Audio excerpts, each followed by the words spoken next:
خیلی زیان میشه. بعد یافت شدن جسد پدر، مادر و 4 فرزند آنها، خش و تبار و ساکنان دهه شوراب قلعه میخواهند فهمند که در این خانه چه واقعه روی داده است و سبب و عامل مرگ فاجعه‌ناک آنها چیست. خویشاوندان میگویند اهل عائله نعمتوف ها اتفاق و آسوده بوده زندگی میانه حال داشتند و اساساً در روسیه کار میکردند. مرگ نابهنگام این عائله دیگر نزدیکانش را که نیز در مهاجرت مهنتیان به حیرت گذاشته است. درآمدگی ما اینجا نمانساز کو ما حال توشی نمیدونیم خودمون اینها دشمنش ما نمیدونیم آدمای نغزی ها نمیدونیم زندگیشون نغز بود آدمای قابل همش نغز هیچی وای نمیست یگان بار جنجال کرده نبود اینا عائله های نغز بود داماد هم قابل بود نغز بود یگان بار جلبش نبود. به گفته همصحبتان ما مرگ مرموز نعیم جان نعمتوف 37 ساله، نفیسه نعمتوف 33 ساله، دختران آنها امینه 13 ساله، دوگانیک‌ها فاطمه و زهرای 10 ساله، پسرچه‌شان محمد یوسف 2 ساله، اهل دهه و ساکنان منطقه را سخت اندوهگین کرده آنها را در حالت ترس و بیم گذاشته است.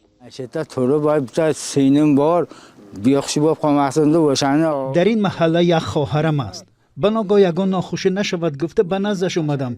در چنین حالت همه خواطر می شود. همه از ما میپرسد که در شورقرغان چی گپ است؟ حالت انا همین خیل است. در حالی که مقامات در این باره معلومات رسمی نمیدهند، چند منبع رادیو آزادی گفتند که ظاهراً اعضای این خانواده از جانب یک یا یک چند نفر کشته شدند. در جای حادثه گروه تحقیقاتی وزارت کارهای داخلی کار میکند، اما نمایندگان آن آماده نشدند در این باره شرح دهند. این وضع بسیاری از خانواده ها و پیوندان آنها را که در مهاجرت کاری در روسیه و کشورهای دیگر هستند نگران کرده است. حادثه کشتار خانواده نعمتوف در حالی است که شهر کانیبادام بیشتر از 1 سال باز با چنین حادثه ها در سرخط رسانه و شبکه‌های اجتماعی قرار گرفته است. دست کم چند اعضای 6 عائله در این منطقه با علامت‌های قصداً به هلاکت رساندن یافت شدند. مسئولان مقامات محلی میگن قسمی از چنین حادثه ها به جنجال‌های خانوادگی ربط داشتند و تحقیق دیگر حادثه ها ادامه دارد. در یک مورد از دست داشتن یک نفر یا گروهی بیرونه صحبت شده بود. جزئیات این و دیگر حادثه های شهر کانیبادام را پیگیری داریم و با دریافت معلومات نو آن را در گزارش های دیگر برایتان پیشنهاد خواهیم کرد. فرزان محمدی، رادیو آزادی، شهر کانیبادام.